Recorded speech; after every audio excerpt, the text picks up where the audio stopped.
Boa tarde a todos, sejam bem-vindos. Hoje é dia 13 de agosto de 2022. Estamos concluindo mais uma série de estudos. Você é o nosso convidado, para se inscrever no nosso canal, acompanhar os próximos estudos. Pode nos escrever um e-mail, o endereço está aqui na descrição do vídeo. Entre em contato conosco, você será incluído na nossa linha de transmissão, irá receber nossas mensagens, nossos links, e assim poderemos estar juntos, na nossa próxima caminhada aí. Vamos falar com Deus antes de iniciarmos o estudo dessa tarde. Senhor nosso Deus, amado Pai, graças te damos porque o Senhor é um Deus de amor, se preocupa com a nossa saúde e nos deu instruções claras sobre como vivermos, como podemos ter uma vida abundante neste mundo e principalmente nos prepararmos para a vida eterna. Esteja conosco ao longo deste estudo, abençoe a cada um aqui que está nos acompanhando, em nome de Jesus, amém.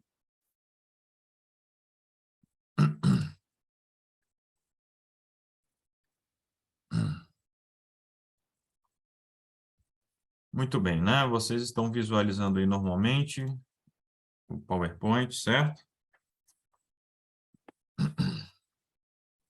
Certo. Ok.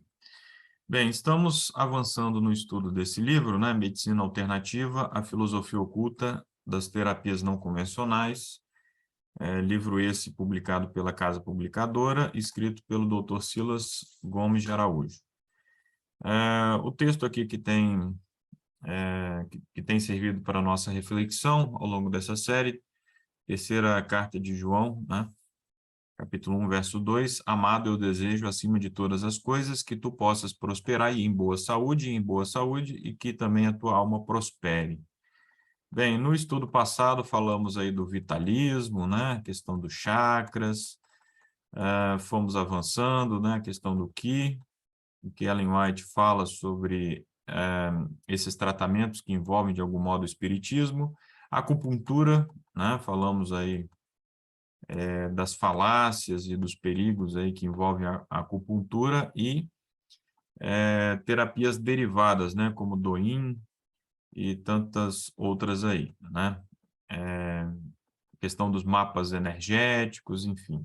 Falamos também da iridologia, o estudo da íris, vimos que, como acontece em todos esses tratamentos, sempre há ali algum elemento de verdade, procuram distorcer e levam muitos ao engano, cromoterapia, enfim. Bem, agora vamos falar das terapias do poder ilimitado da mente, É possível que vocês já tenham visto aí algum filme, alguma representação, lido alguma história, alguma ficção que fale do poder ilimitado da mente, Como através do poder da mente apenas o indivíduo pode fazer coisas fabulosas, Esse assunto é antigo e ao mesmo tempo muito atual, Já na antiguidade falava-se disso, Muitas filosofias e métodos terapêuticos buscam pelo desenvolvimento da capacidade de concentração mental, alcançar saúde e libertação do mal, A Bíblia também fala muito aí da mente, da renovação da mente, enfim. E aí, nós temos uma prática, diretamente ligada aí a essa questão do poder da mente, que é a yoga, que vem do sânscrito, o idioma lá antigo dos hindus, e significa união. O objetivo da yoga é encontrar o verdadeiro conhecimento para então atingir o moksha, estado perfeito, liberto de inquietudes, no mundo tão agitado, tão atribulado, então muitos se voltam para essa prática aí, porque encontram ali o equilíbrio, a paz interior, enfim. Trata-se de uma filosofia milenar hindu, A yoga ensina um caminho de 8 etapas, começando com a aquisição de atitudes morais puras, Então, essa busca pela pureza né? Também é algo muito apelativo no mundo que nós vivemos, né? De tantas impurezas, né? Por assim dizer. E chama a atenção que a yoga tem 8 etapas e o budismo, né? Que tem ali várias semelhanças com o hinduísmo, fala de um caminho óctuplo, né? Então, essa questão do número 8 é muito forte nessas correntes místicas aí.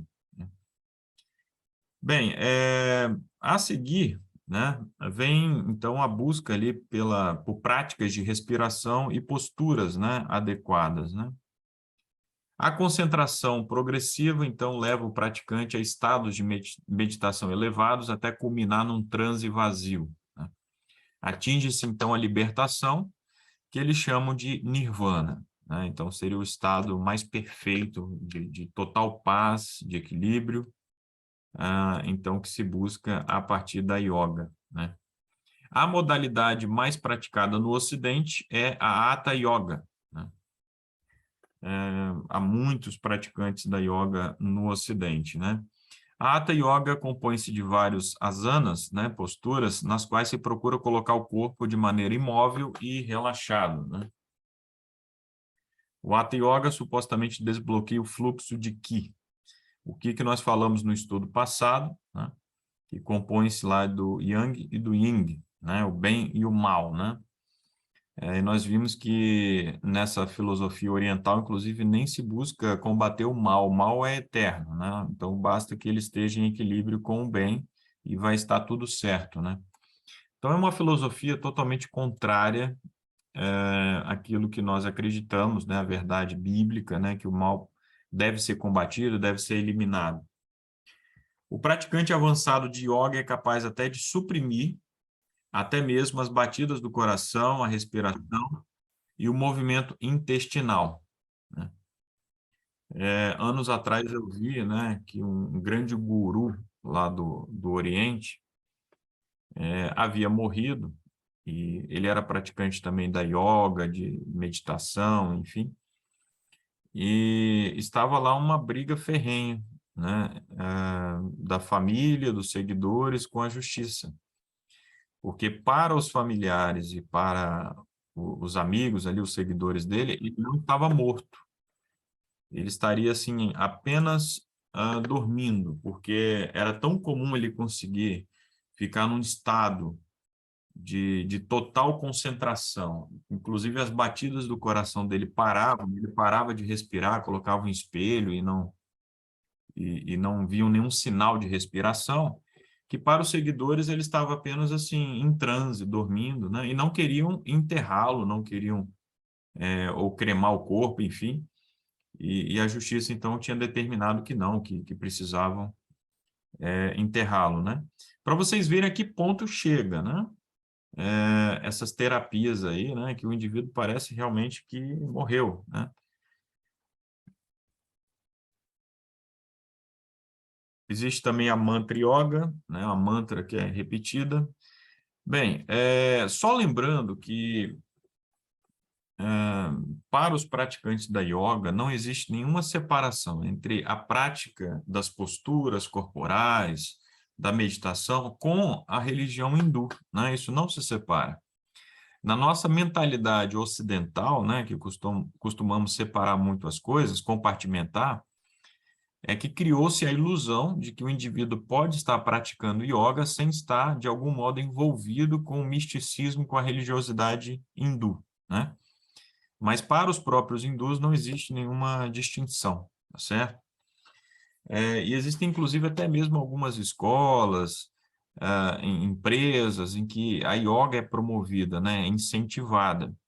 Então, existe um perigo muito grande aí. Eu recomendo bastante o documentário Os Deuses da Nova Era, tá? Um documentário já antigo, dos anos 90, mas que continua muito interessante para vocês entenderem melhor esse universo aí. E como há muito charlatanismo também, como muitos desses gurus aí que falam de uma vida simples, mas vivem num extremo luxo. Então, vale a pena dar uma olhada nesse documentário. Ainda sobre as terapias do poder ilimitado da mente, nós temos a Ayurveda, né? A ciência da vida, né? Como ela é traduzida. É uma filosofia de vida tradicional hindu, que parte do princípio que o homem é formado por 3 humores, 7 tecidos básicos e 3 excreções. Cada célula tem sua própria mente, né? E aí, o praticante, então, da Ayurveda, né, ele procura ali os centros vitais, né, os marmas, né, eles partem desse entendimento, e que a doença surge devido a um desequilíbrio na harmonia desses centros, né? O método terapêutico, então, ressalta o poder do pensamento positivo na cura, né? E aqui nós vemos mais um elemento verdadeiro misturado com o erro, né? Da mesma forma que a yoga lá valoriza os exercícios, a boa respiração, o ar puro, você buscar estar em paz, em ambientes tranquilos, em meio à natureza, e isso tudo é importante. Nós temos aqui também essa questão do poder positivo, né? Do pensamento positivo, né? E sabemos que, claro, isso é verdade, sim, né? Precisamos ter bons pensamentos, pensar nas coisas elevadas, não nas coisas aqui de baixo, eliminar da nossa vida tudo aquilo que fomenta a violência, os maus pensamentos, o ódio. Porém, no caso aqui dessa prática, né, o misticismo está totalmente envolvido, né, aqui. Eles praticam a unção da cabeça, né, um relaxamento profundo, massagens, meditação e longas caminhadas em meio, então, à natureza, né? Apenas na Índia existem mais de 500 mil terapeutas praticantes da Ayurveda, né? Ela é muito praticada, né? Nós não temos, assim, muitas vezes a dimensão de como essas práticas são bem disseminadas aí pelo mundo, né? Bem, sobre a importância do pensamento positivo, né? Enfim, Ellen White diz, muito íntima é a relação que existe entre a mente e o corpo. Quando um é afetado, o outro se ressente. O estado da mente atua muito mais na saúde do que muitos julgam. Muitas das doenças sofridas pelos homens são resultados de depressão mental.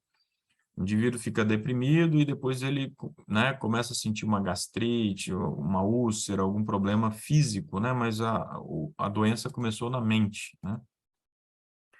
Desgosto, ansiedade, descontentamento, remorso, culpa, desconfiança, todos tendem a consumir as forças vitais e a convidar à decadência e à morte, né? Então, é esse aí o conselho, né? Bem, em 2 Coríntios 11, verso 3, nós temos lá, mas eu temo que, de algum modo, assim como a serpente enganou Eva com a sua sutileza, que as suas mentes sejam corrompidas pela simplicidade que há em Cristo, né? Então, essas filosofias místicas orientais, né, são como o engano ali da serpente, né? Vão envolvendo as pessoas aos poucos, né, partindo de elementos corretos, de elementos da natureza, enfim, para levar as pessoas cada vez mais para longe de Deus e confiar cada vez em si próprias, né? Descobrirem dentro de si a libertação, a cura, um poder superior, né? E daí nós temos a filosofia completamente da nova era nessas questões, né? Bem, avançando para a parte final do nosso estudo, a parte que vai nos tomar aqui um tempo maior, em Efésios 5, verso 11, nós lemos lá, e não tenham amizade com as obras infrutíferas das trevas, mas antes reprovai-as. Então, quando nós falamos dessas práticas orientais, né, que podem eventualmente atrair alguns de nós pelos elementos verdadeiros que elas trazem, né, o conselho bíblico é que não devemos ter amizade alguma com as obras das trevas, né? Pelo contrário, devemos reprovar tudo isso, devemos expor o erro, o engano, para que não caiamos neles, né? Bem, chegamos aqui a um tratamento que provavelmente todos nós aqui já lançamos mão dele, de algum modo, né? Eu acredito que todos, né? Quem não teve aí uma vozinha, né, que fizesse um chazinho de camomila, de cidreira, ou mesmo a mãe, enfim. Isso é muito comum, é muito disseminado, né? E nós vamos ver que há muitos elementos verdadeiros aqui na fitoterapia, né?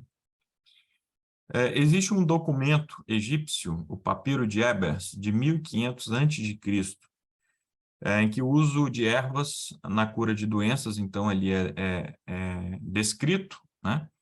E há uma associação ali direta com o elemento mágico, né?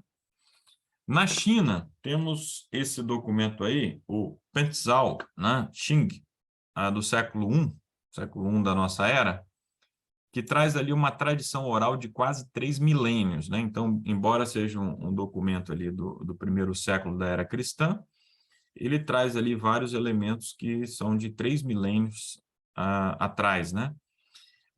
E ali também é descrito ali o uso mágico, né, das plantas.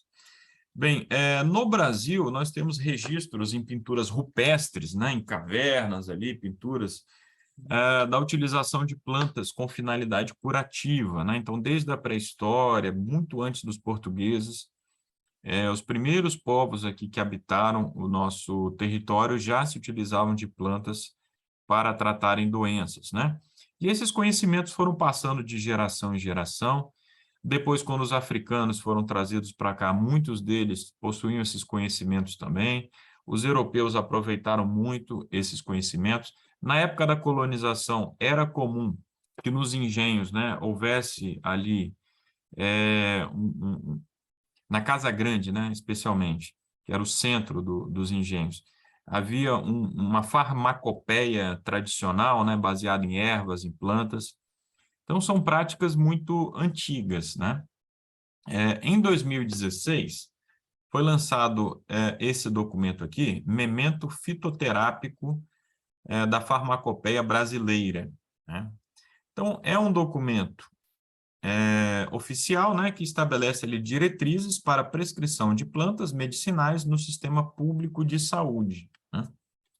Não sei se alguém aí já teve a oportunidade, né, de ser consultado por um médico, e o próprio médico receitou ali algum chá, alguma planta, né? Não estamos muito familiarizados com isso, né? Geralmente os remédios que nos são receitados são medicamentos alopáticos, né? São as drogas mesmo, e não as plantas, mas isso é autorizado, é reconhecido, inclusive aqui no Brasil, né? O autor do livro fala que o uso racional de plantas costuma ser benéfico, né? Porque as plantas possuem muitos princípios ativos. Princípios ativos esses que estão relacionados aí a efeitos analgésicos, expectorantes, laxantes, dentre muitos outros, né? Então, você pode obter, né, realmente uma melhor qualidade de vida, né? Pode te aliviar algum sintoma a partir de algum chá, alguma planta, alguma raiz ali que você vai fazer uso, né? E há uma grande vantagem também na fitoterapia, que são os baixos custos do tratamento, né? Você pode ir a alguma loja dessas, né, de produtos naturais e comprar lá alguns medicamentos com pouco dinheiro. E num país onde há muitas pessoas pobres, né, como o Brasil, os países emergentes, enfim, isso pode ser muito interessante, sim, né, porque pessoas que não teriam a oportunidade de se tratarem de uma outra forma, então podem lançar mão aí das próprias plantas, né, para se tratarem, certo? Bem, de modo geral, a fitoterapia é muito útil, então, ela é muito benéfica, mas o autor chama atenção aí para alguns cuidados. Em primeiro lugar, conhecimento das indicações, do modo de usar e dos verdadeiros efeitos da planta. Ele fala que, inclusive, um farmacêutico, né, deve acompanhar os procedimentos. Às vezes, as pessoas vão tomando, assim, chás, vão fazendo uso de uma forma um tanto quanto aleatória. Às vezes, a planta até é útil, o chá é útil, só que a pessoa toma uma quantidade exagerada e pode acarretar isso em sérios prejuízos, né?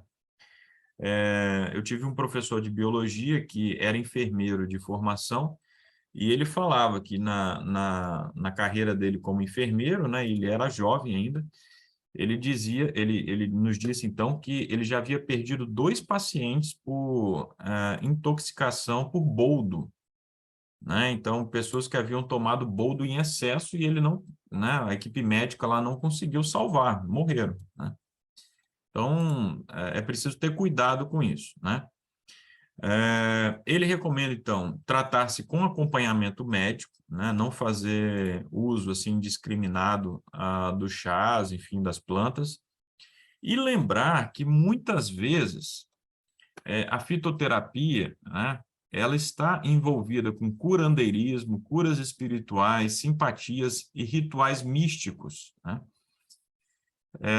Então, principalmente em lugares mais do interior, né?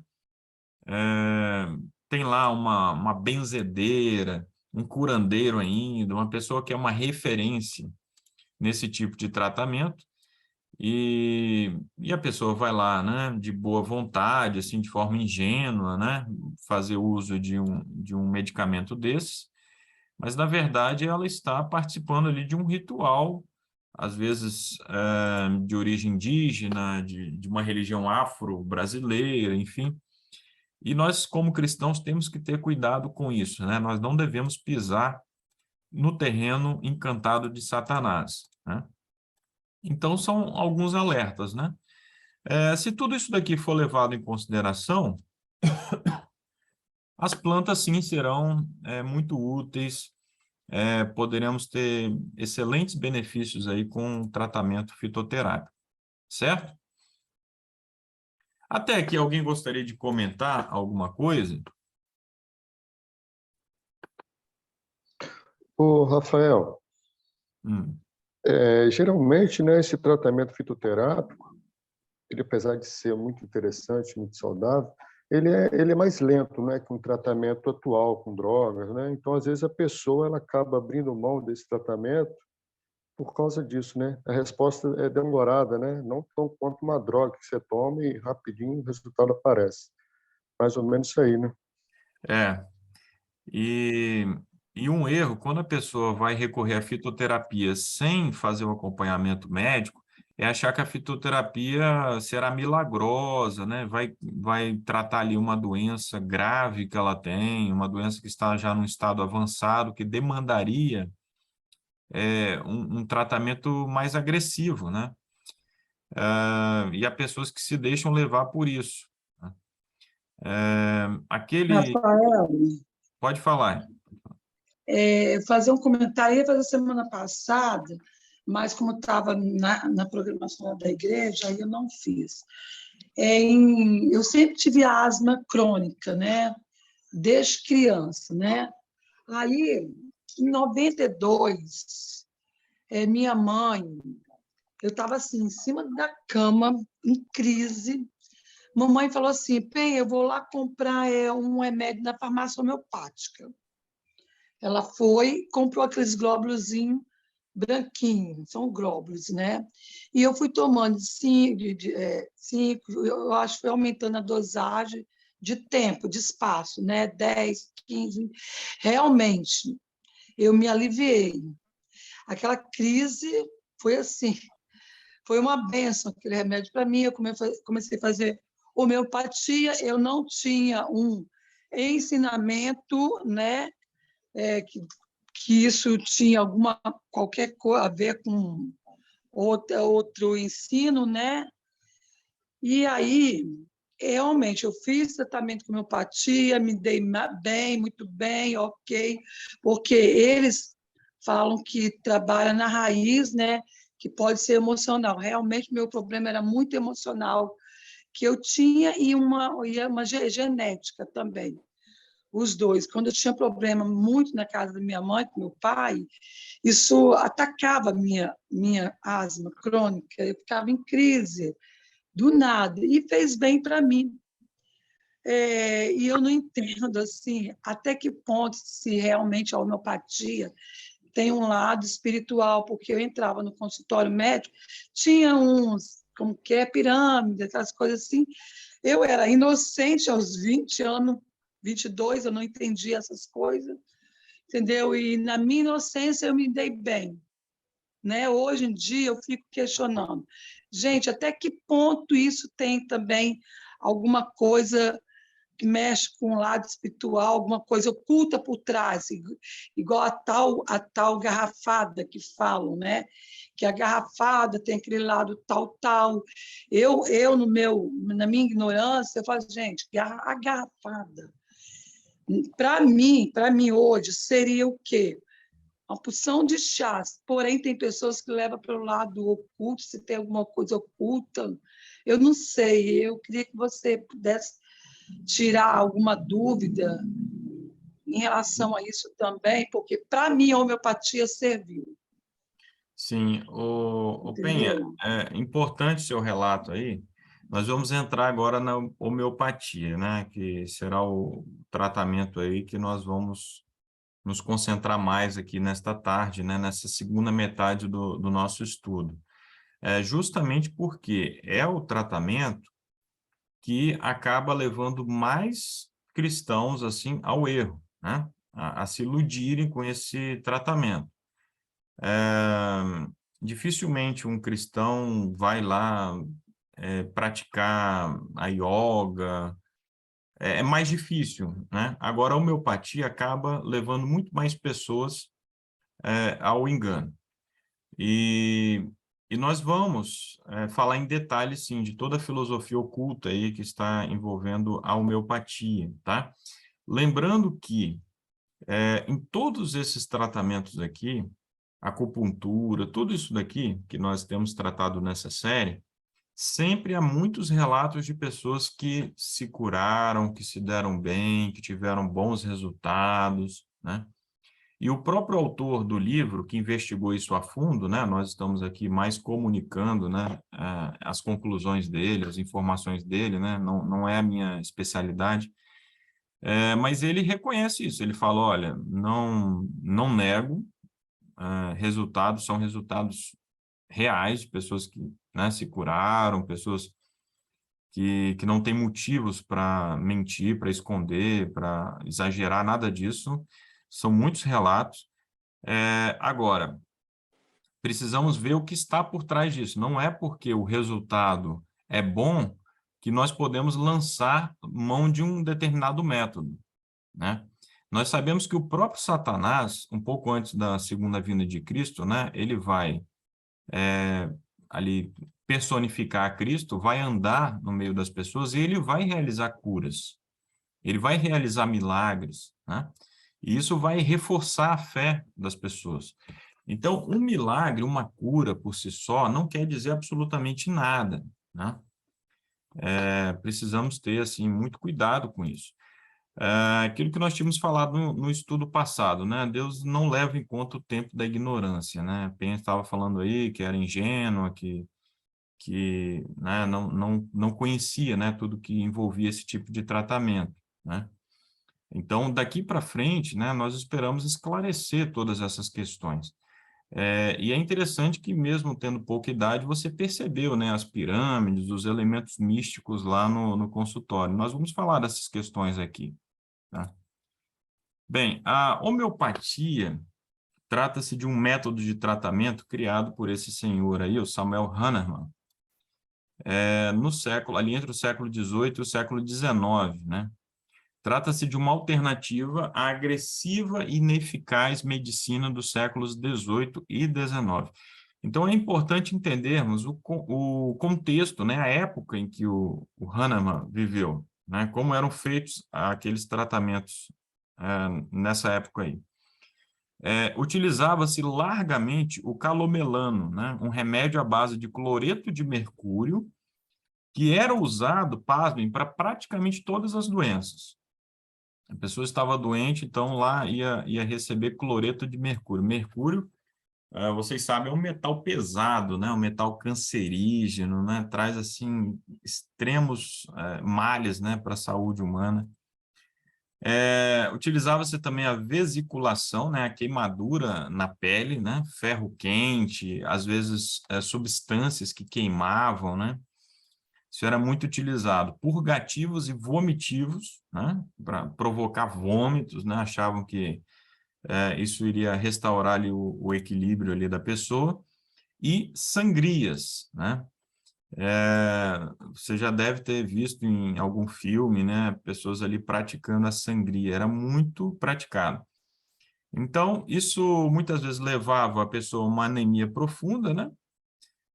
Às vezes se utilizavam até sanguessugas, né?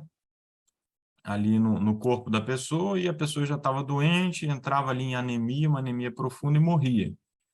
Então, eram métodos agressivos, que frequentemente causavam mais males do que benefícios, e a medicina, em geral, era muito ineficaz. Então, foi nesse contexto em que o Hahnemann desenvolveu a homeopatia, né? Qual é a pedra angular da homeopatia? É o conceito de força vital, que nós já tratamos em estudos anteriores, né? Então, é um conceito místico que está por trás aí da homeopatia, né? Para os homeopatas, o distúrbio gerador da doença é sempre imaterial, né? Então, não tem nada a ver com a medicina, como ela é praticada atualmente, né? Que nós entendemos que o que causa uma doença é sempre algo bem concreto, bem material. É uma bactéria, é um vírus, né? É um problema genético, enfim, é algo que você consegue identificar, visualizar, isolar, enfim, mas os homeopatas não entendem assim, né? Para eles, então, os miasmas são agressores da força vital, né? Esses conceitos são sempre assim um tanto quanto vagos, tá? Então, o que é precisamente um miasma, né? Você não tem ali um aprofundamento, uma definição muito clara, né? Pois bem, então, para o Hahnemann, né, algumas enfermidades seriam melhor tratadas quando o remédio produzia em pessoas sadias efeitos semelhantes aos sintomas causados pela própria doença, né? Isso aqui faz parte da homeopatia, né, já na sua origem, né? O remédio ali sendo administrado a pessoas sadias, né, para provocar lá sintomas causados pela própria doença. Então, nós temos o documento, o livro, a obra que é central ali no pensamento do Hahnemann, né? O Similia Similibus Curantur, né? De 1776, né? Que traduzindo seria: o semelhante se cura pelo semelhante, né? Temos aqui até um selo, né, comemorativo ali a essa obra do Hahnemann, né? Então, nós temos um contraponto aí à alopatia. O próprio termo alopatia foi o Hahnemann que criou. Ele falou, olha, o meu tratamento é a homeopatia, que é o tratamento pelo igual, né? Homo, né? Que é o mesmo prefixo da palavra homossexual, igual, né? Então, o tratamento pelo igual, ao contrário da alopatia, né? Que é ali o tratamento ali pelo diferente, o contraste, né? A pessoa, sei lá, está com uma febre alta, vai tomar lá um antitérmico para baixar a febre, tratamento alopático. A homeopatia é diferente, né? É o inverso nesse sentido.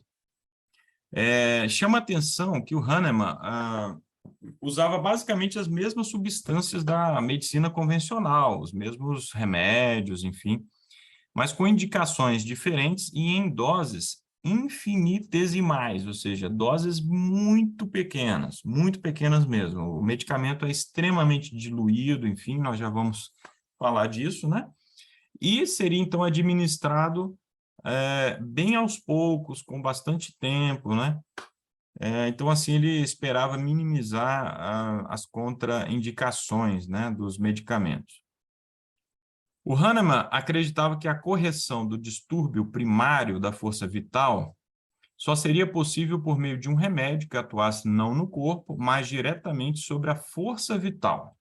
Então, vejam mais uma vez esse conceito místico de força vital, né?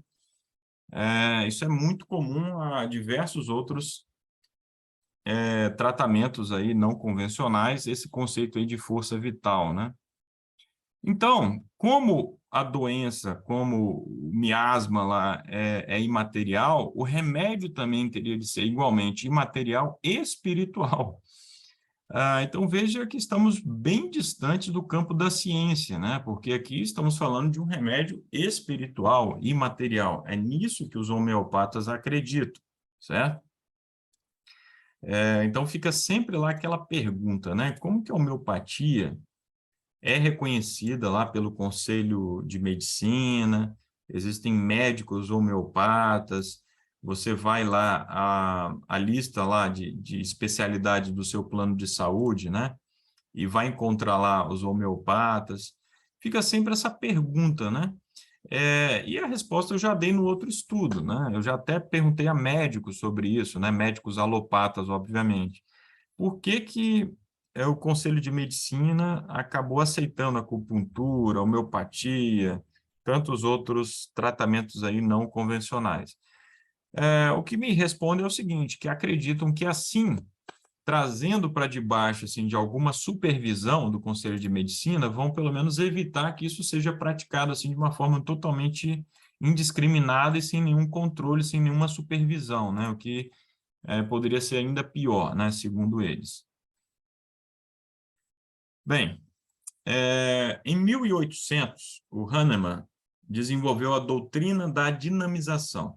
Interessante que eles usam muito expressões como essa, né? Doutrina, né? Isso é muito familiar a nós no contexto religioso, né? E na prática é do que se trata também a homeopatia, né? É uma prática mística, espiritual, né? Tem um elemento aí religioso que é inegável, né? Então, segundo Hahnemann, os medicamentos se tornam ativos à medida que vão sendo diluídos, né? Geralmente, a ciência fala o contrário, né? Você vai diluindo, diluindo, diluindo, e um medicamento ele vai deixando de ser ativo, né? A homeopatia fala o contrário, né? Quanto mais você dilui, mais ativo se torna o medicamento.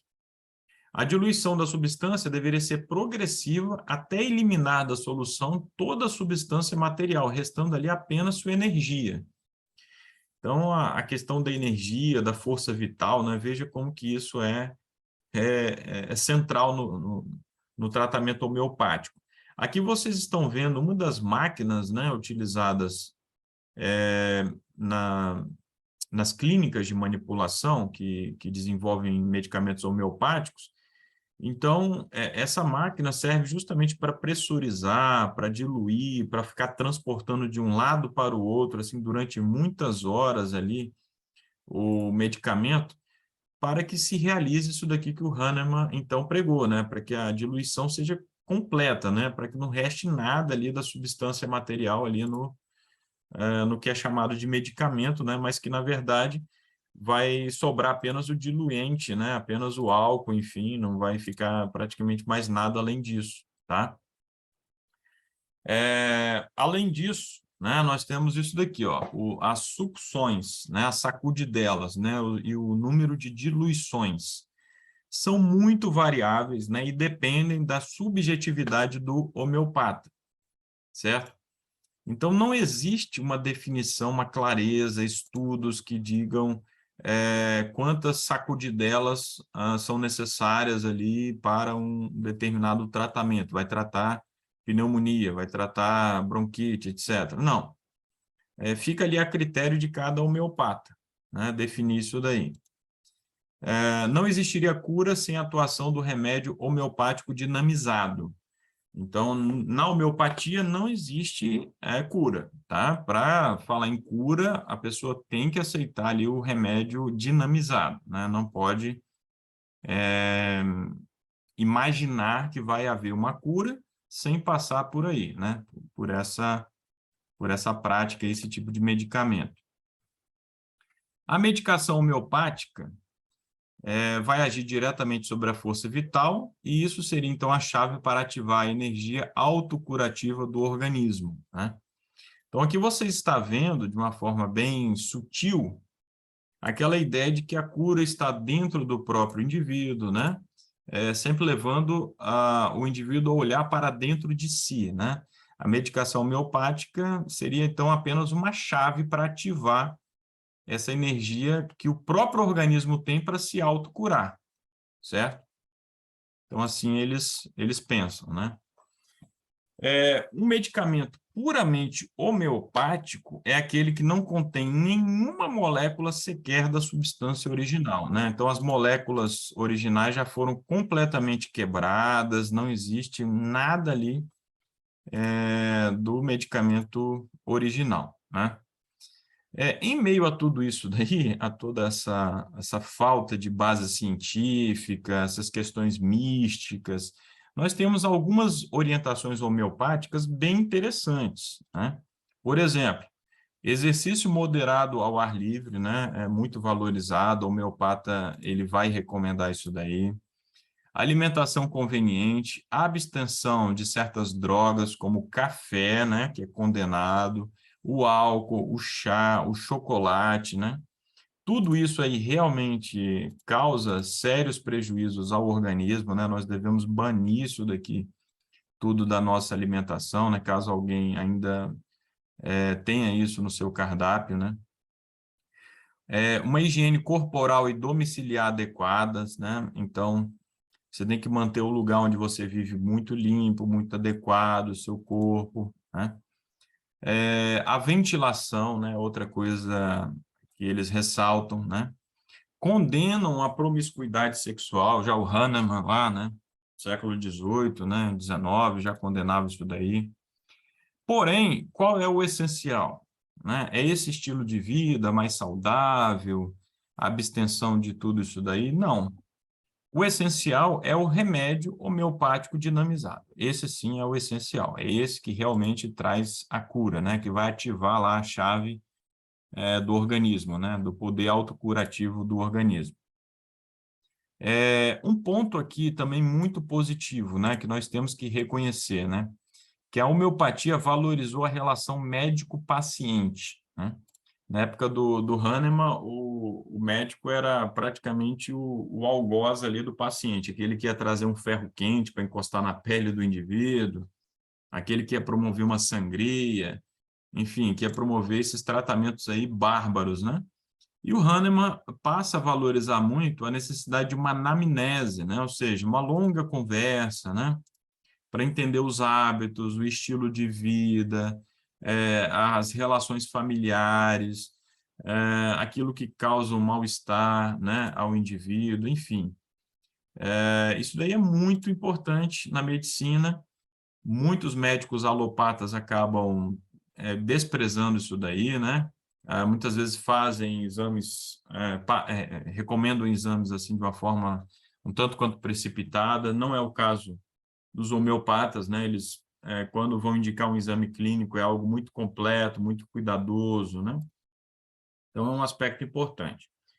E o outro aspecto interessante é a valorização da dimensão mental, psíquica, dietética e ambiental no diagnóstico e tratamento dos enfermos, né? Então, eu me lembro de uma palestra de um médico, não homeopata, tá? Mas um médico cristão, que tinha essa preocupação com a dimensão completa do indivíduo, né? Porque nós somos seres holísticos, né? Então, corpo, mente, alma, né? Somos isso daí. E ele, então, nesse tratamento cuidadoso, nessa anamnese, enfim, ele descobriu simplesmente que o paciente dele precisava de luz solar, precisava tomar sol. E ele, então, indicou banhos de sol ao paciente dele e curou. O paciente ficou curado lá, estava bem fraco, enfim, mas só com banho de sol ficou curado. Então, se os médicos, de modo geral, tivessem esse cuidado que os homeopatas têm na consulta ali, né, não tivessem tanta pressa, eles poderiam resolver de forma relativamente simples problemas que são complexos, né? Então, essa é uma prática muito boa, muito recomendável, né? Esse interesse realmente que os homeopatas têm pelos seus pacientes, né? Então, são os elementos aí, principalmente são esses os elementos verdadeiros na homeopatia, né? Que levam muitas pessoas a se enganarem. Outra coisa, a própria anamnese ali já vai trazer alívio para várias doenças, né? Talvez a pessoa não faz um acompanhamento psicológico, não tem com quem se abrir, né? E a consulta em si já vai melhorar a qualidade de vida da pessoa, dependendo do que ela tem, né? Ela vai, às vezes, depositar fé no medicamento homeopático, mas foi, na verdade, ali a entrevista, ali a conversa que teve, a anamnese, que auxiliou a pessoa, né? Isso pode acontecer em alguns casos. Agora, problemas sérios aí da homeopatia, né? Vejam só, quase 2 séculos após o surgimento da homeopatia, o pensamento homeopático permanece obstinadamente inconsistente e místico. Não há nenhuma justificativa para isso. Na época do Hahnemann, ainda dava assim de boa fé, né, para acreditar na sinceridade dele, tendo em vista os conhecimentos que estavam disponíveis. Eram conhecimentos bem mais limitados. Por exemplo, ele viveu antes da descoberta das bactérias, dos vírus, né? Então, dá para a gente assim, relevar muita coisa ali do Hahnemann, né? Tendo em vista o contexto que ele vivia. Agora, os homeopatas hoje não têm mais essa desculpa, vamos dizer assim, né? E ainda hoje a homeopatia afirma que toda doença seria um distúrbio da força vital, né? Então, é totalmente descabido esse tipo de argumento, esse tipo de posicionamento, né? Com todos os avanços aí que nós temos na medicina nesses últimos 2 séculos, né? Então, existe um descompasso imenso entre todo o progresso da biologia, da bacteriologia, da virologia, né? O estudo dos vírus, e da farmacologia, né? Existe, então, um descompasso muito grande entre todo esse progresso aí e o fundamento vitalista homeopático da existência da força vital e da ação imaterial do medicamento homeopático, né? Talvez se o Hahnemann vivesse hoje, se ele ressuscitasse, enfim, ele ficaria chocado com os próprios homeopatas. Ele ia ver o seguinte: olha, se apegaram às reflexões que eu tive lá 2 séculos atrás como se fosse uma religião, né? Como se fosse uma Bíblia, enfim, se apegaram àquilo ali e rejeitaram todos os conhecimentos que vieram depois, né? Então, ele próprio talvez ficasse, né, perplexo com isso tudo, né? Porque ele não tinha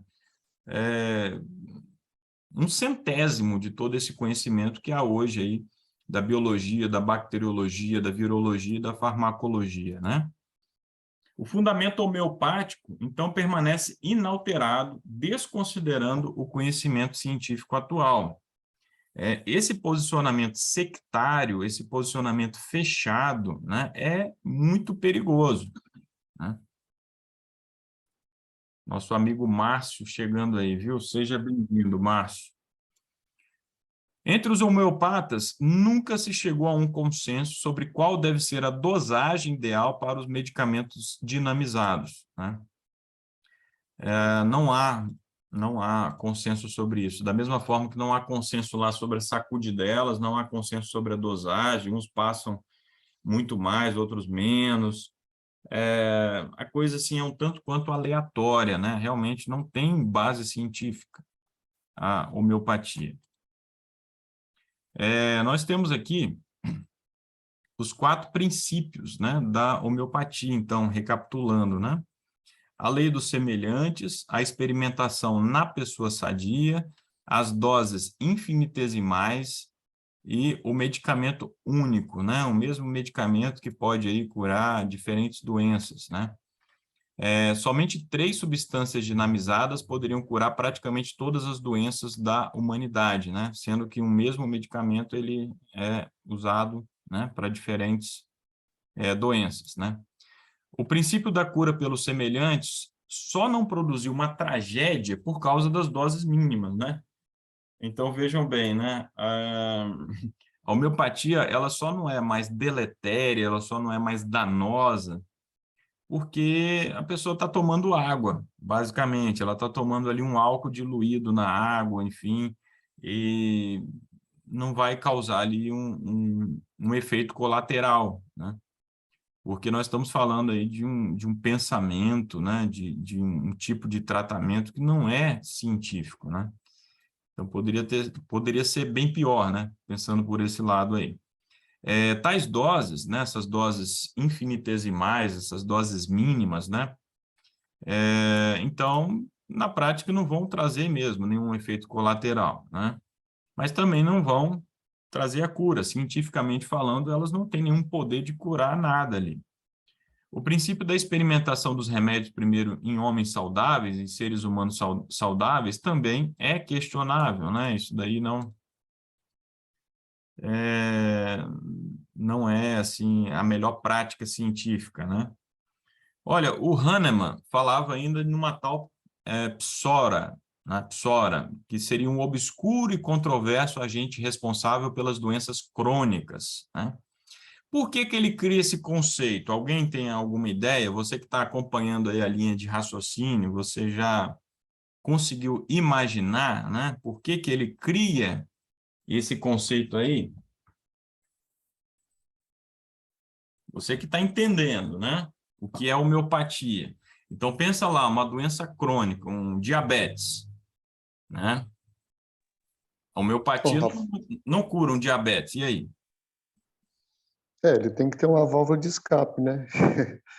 Ele tem que mostrar para o povo que, quando não deu certo, ele tem uma doença crônica que é irreversível. Eu acredito que seja alguma coisa nesse sentido. Isso aí, é uma forma de justificar o fracasso, né, do tratamento, porque, sei lá, se você tem uma doença mais leve, pontual, não é uma doença crônica, por meio lá das práticas dele, né, e das próprias recomendações que não tem a ver necessariamente com homeopatia, mas você cuidar da saúde, fazer exercício ao ar livre, a anamnese, você se abster do álcool, do café, etc. Isso daí que está à volta da homeopatia poderá trazer o bem-estar e a cura para o indivíduo, né? O indivíduo que está lá, sei lá, com uma alergia, né? Não sei se a alergia seria o melhor, mas, enfim, o indivíduo está com uma prostração, ele está muito desanimado, enfim. Aí o homeopata tem uma longa conversa com ele já fica mais bem disposto, aí larga certas drogas, passa a fazer mais caminhadas, atividades ao ar livre e tal. Opa, eu que estava lá abatido, desanimado, agora eu estou curado, a homeopatia me curou, né? Agora, o diabetes, né? O diabetes, que é uma doença crônica, né? A AIDS, por exemplo, né? A pessoa não vai ser curada com homeopatia. Então, para justificar o fracasso da homeopatia, então ele cria esse conceito. É muito confortável, é muito cômodo, né? Dizer, não, existe lá um troço lá que ele nunca definiu muito bem, que seria esse psora aí, que é blindado, né? Tem uma blindagem ali contra o remédio homeopático. O remédio homeopático não consegue agir contra ele. Então, é por isso que a pessoa que tem uma doença crônica não vai se curar, né? E aí ele diz o seguinte, que nem sempre a doença crônica era visível, uma vez que a doença é uma entidade totalmente material, né? Então, você pode ter uma doença crônica sem saber, né? Sem isso estar visível, porque a doença é totalmente material. Então, aí cai por terra, vocês estão vendo uma contradição. Quem está acompanhando aí o raciocínio com cuidado, já percebeu a contradição. Porque ele diz, olha só, que na homeopatia, os remédios inicialmente são sempre dados ali, testados com pessoas saudáveis. Porém, ele está dizendo que a pessoa pode ter ali uma doença que não é visível, porque a doença é uma entidade totalmente material. Então, ele está dizendo que a pessoa é saudável, mas como que ele pode dizer que a pessoa é saudável, sendo que a doença é imaterial, né? Então, o pensamento do Hahnemann está repleto de contradições. Uma coisa vai se chocando com a outra, vai ficando uma bagunça, né? Na verdade, qualquer pessoa pode ter uma doença, né? Porque a doença, segundo Hahnemann, é imaterial, né? Não é visível. Então, ele está entrando em contradição, né? Isso é muito estranho, né? E é estranho que tantas pessoas sigam e acompanhem ali a homeopatia até hoje, né? Médicos, pessoas com formação, impossível, né? Que não percebam isso daí. Olha, o Dr. Silas diz o seguinte, que a ausência de uma metodologia científica que transcenda a subjetividade do homeopata bem como a inexistência de critérios claros que orientem o diagnóstico, a terapêutica e definam a cura, torna a homeopatia receptível a qualquer critério que as experiências individuais venham a propor, né? Então, qualquer critério, é o que o homeopata der na cabeça dele, vai ser definido ali, né? Como o tratamento correto, como a melhor prática terapêutica, né? Vai ali totalmente da subjetividade do homeopata. Nesse sentido, tudo pode ser homeopatia e todos podem ser homeopatas, né? O que vai impedir você, eu, de nos tornarmos homeopatas, né? Daqui a pouco a gente pode abrir ali um consultório e começar a receitar as pessoas, né? Fazerem caminhadas ao ar livre, pararem de beber café, etc.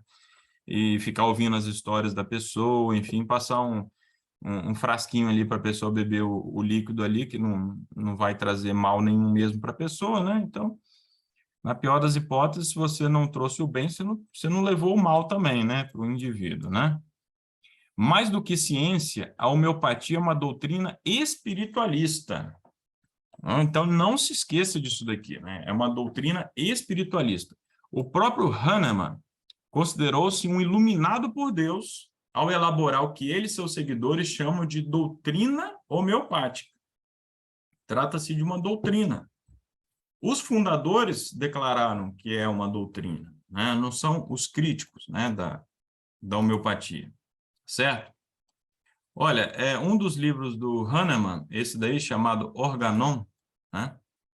E nesse livro ele declarou, então, a crença dele no espiritualismo e no magnetismo animal, ao recomendar a prática do mesmerismo como sendo o último e superior recurso homeopático.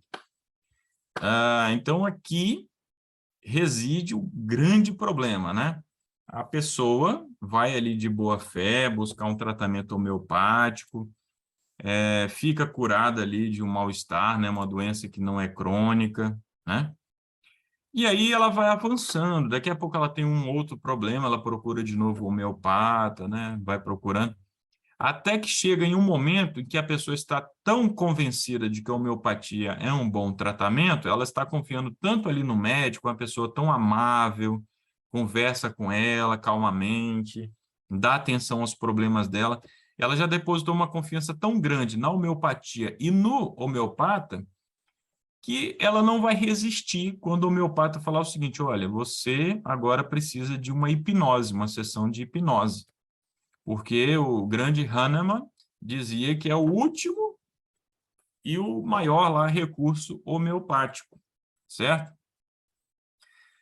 Ali no chat, né, um comentário ali, né, que o ferrinho, né, eu até procurei, tá, saber se existe um nome, assim, mais técnico para esse ferrinho aí, eu não encontrei, né, depois se alguém souber, ou se eles chamam só de ferrinho mesmo, né, um ferrinho que passam ali no paciente para ver as doenças que a pessoa tem, justamente por causa dessa crença no magnetismo, né? Se você tiver um ímã e passar um ferro perto do ímã, o ferro vai ser atraído pelo ímã, né? Então, esse ferrinho ali seria uma forma de identificar o magnetismo da pessoa, né? Tem tudo a ver com isso que a gente está falando aqui agora, né? Lembrando que nós já tivemos aí um estudo, né, bem detalhado sobre a questão da hipnose, enfim, e a hipnose se remonta a esse pesquisador aí, enfim, esse terapeuta, o Anton Mesmer, né, que acreditava no magnetismo que emanava das estrelas, do ferro e dos animais, né. Então, nós, seres humanos, né, dentro ali do reino animal, teríamos esse magnetismo aí também, né. Então, ele foi praticando isso daí e teve aí uma grande repercussão em mundo afora, como tem até hoje, né? Inclusive, auto-hipnose. A hipnose é praticada pelos dentistas, né? Eu comentei isso no outro estudo. E interessante que no livro Viagem ao Sobrenatural, a hipnose é mencionada como uma das estratégias, um dos planos de Satanás para aprisionar as pessoas, né? O Roger Morneau soube disso quando ainda estava no satanismo, né? Ele aprendeu isso lá com um sacerdote satanista lá. E nós vemos aí várias filosofias, tratamentos alternativos que, de algum modo, dialogam aí com a hipnose, como esse caso aí, né, da homeopatia, né?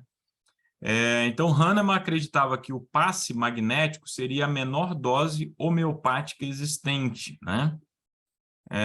O homeopata passaria ali a mão, né, sobre a pessoa, sobre o corpo da pessoa, então transmitiria ali um magnetismo que seria a menor dose homeopática, né? E ele acreditava que um terapeuta magnetizador dotado de muita força vital, olha, eu tenho muita força vital, então eu consigo, ao passar a minha mão ali sobre a pessoa, né, curar úlceras que a pessoa tem, gota, membros paralisados, né, a pessoa tem um membro paralisado, o membro vai voltar a funcionar, e até mesmo ressuscitaria pessoas em aparente estado de morte, né? A catalepsia, né? O sujeito está ali aparentemente morto, né? E passaria ali a mão ali, o indivíduo iria recobrar ali o ânimo, né? O que Ellen White fala sobre isso, né? Esse texto, para quem nos acompanha, né? Das outras séries, esse texto aí já é conhecido. Os homens e as mulheres não devem estudar a ciência de como cativar a mente dos que com ele se associam. Essa é a ciência que Satanás ensina. Devemos resistir a todas as coisas dessa espécie. Preste atenção no que ela está falando. Não devemos resistir apenas ao magnetismo em si, à hipnose em si, mas tudo que é da espécie, né? Ou seja, tudo que dialoga, tudo que se relaciona de algum modo com a hipnose. Não devemos brincar com o mesmerismo e o hipnotismo. A ciência daquele que perdeu o seu primeiro estado e foi lançado fora das cortes celestiais, né? Ou seja, Satanás, né? Bem, finalizando o nosso estudo, o Dr. Silas diz assim, que a ênfase homeopática sobre o poder espiritual que se encontra no remédio é tão grande que acaba induzindo o enfermo recuperado a pensar que é aí que está a sua verdadeira fonte de cura e que a solução para o problema físico está dentro de si mesmo, na sua força vital ativada pela ação de um magnetismo esotérico, né? Então, aqui que está o grande perigo, né, da homeopatia.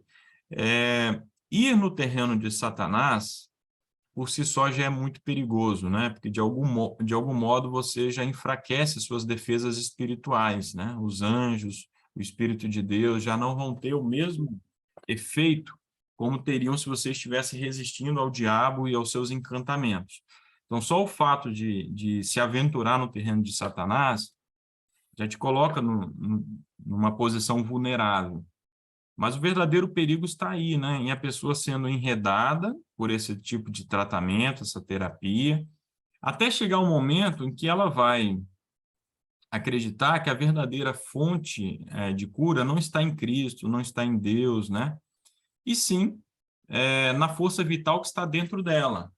Que o medicamento homeopático, né, que o magnetismo aí que a homeopatia então defende, vai ativar essa força curativa, né? Então isso é a nova era, né? Isso daí vai também preparando a pessoa para aceitar todo o pacote, toda a filosofia da nova era, até o momento que depois o raciocínio leva a pessoa a acreditar que ela tem um Deus interior, né? Que ela é uma divindade, né, por si só, né?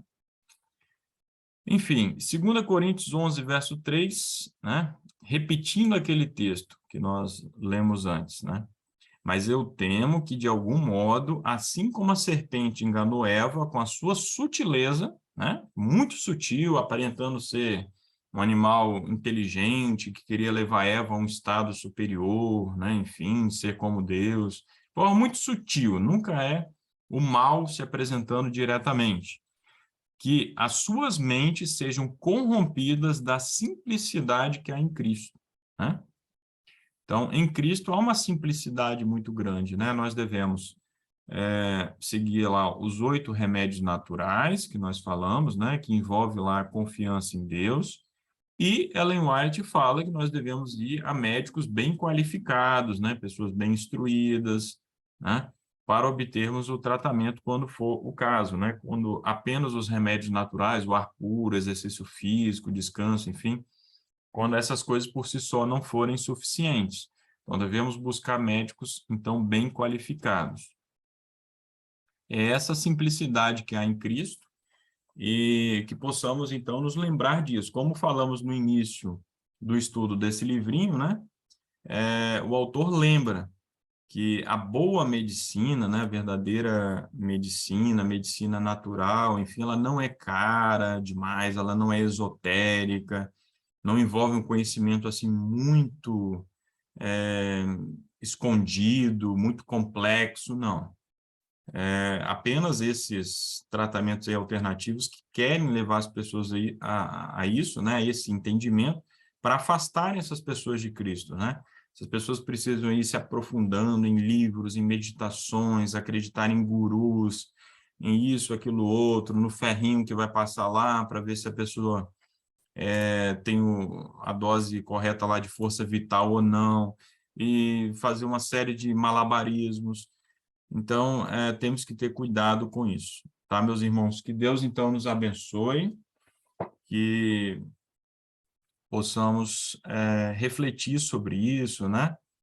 E que todos tenhamos uma boa saúde, né? O que Deus quer para nós, e que possamos sempre lembrar, né? Que os males deste mundo definitivamente irão acabar com a volta de Jesus, né? Que possamos, acima de tudo, trabalhar, então, para o breve retorno de Cristo, quando não haverá mais morte, nem doença, nem dor, nada disso, né? Alguém gostaria de fazer mais algum comentário aí?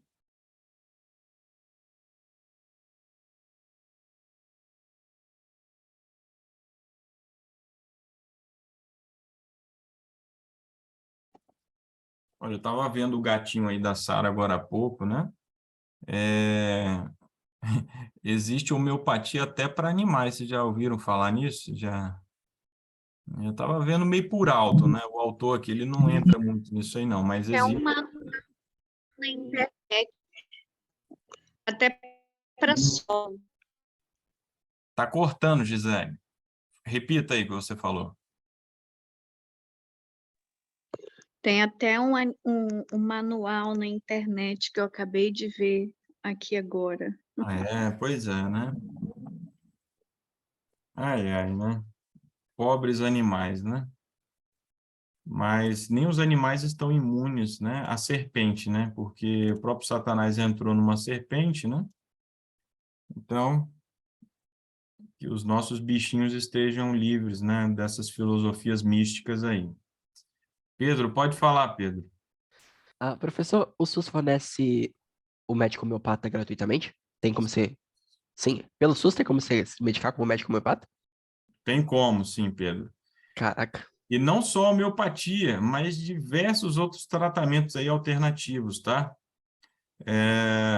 Tratamentos A que... acupuntura tem também. Acupuntura, todos... Eram 29, se eu não me engano, que eu pesquisei e falei logo no nosso primeiro encontro, né, que o Ministério da Saúde reconhece como práticas complementares, né, práticas que vão auxiliar, né?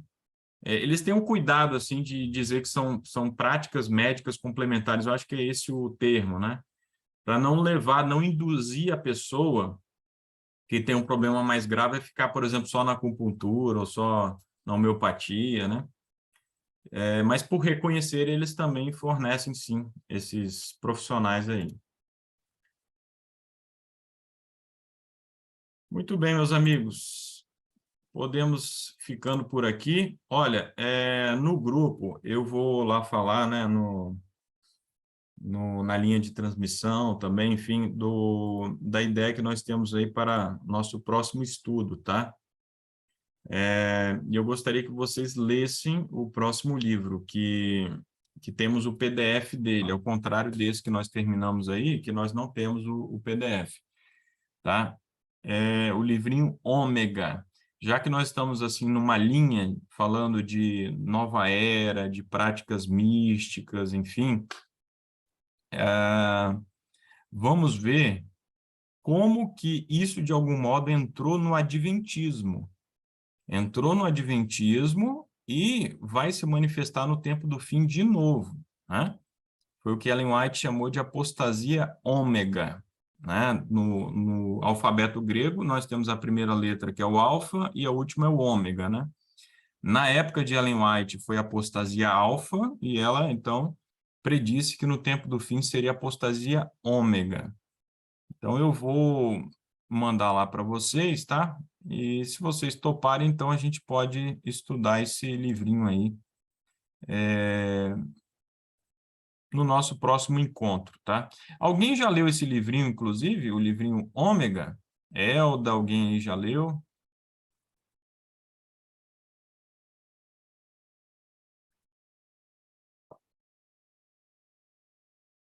Não sei se estão ouvindo, eu acho que pelos... Tem, Rafael, onde tem esse livro lá na Casa Publicadora? O livro Ômega? É.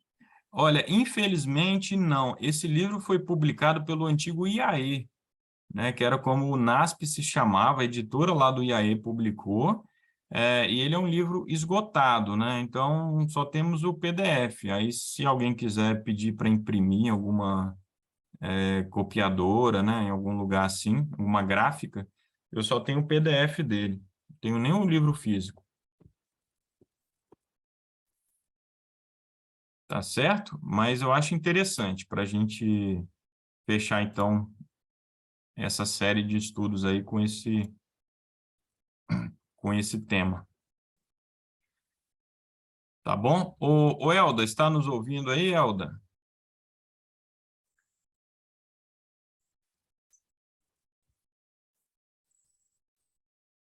Tá bom? Não. O Márcio, está nos ouvindo? Sim, Ô, Márcio, então faça a oração aí para a gente, por gentileza. ok. Oremos então. Pai que estás nos céus, obrigado, Senhor, porque hoje foi um dia bom, porque o Senhor nos despertou com vida e pela saúde que concede a todos nós. Agradecemos pela oportunidade que dá de estudarmos, de lermos e aprender mais sobre o propósito que tem para nós, a fim de nos alertar de várias coisas que poderá nos prejudicar, tanto física, mental e espiritualmente. Por isso pedimos a todo momento que o Senhor nos dê sabedoria, inteligência, discernimento para poder entender o propósito que tem para nossas vidas, para que enfim possamos estar contigo eternamente, gozando de uma saúde plena, enfim. Agradecemos tudo que o Senhor tem feito por nós.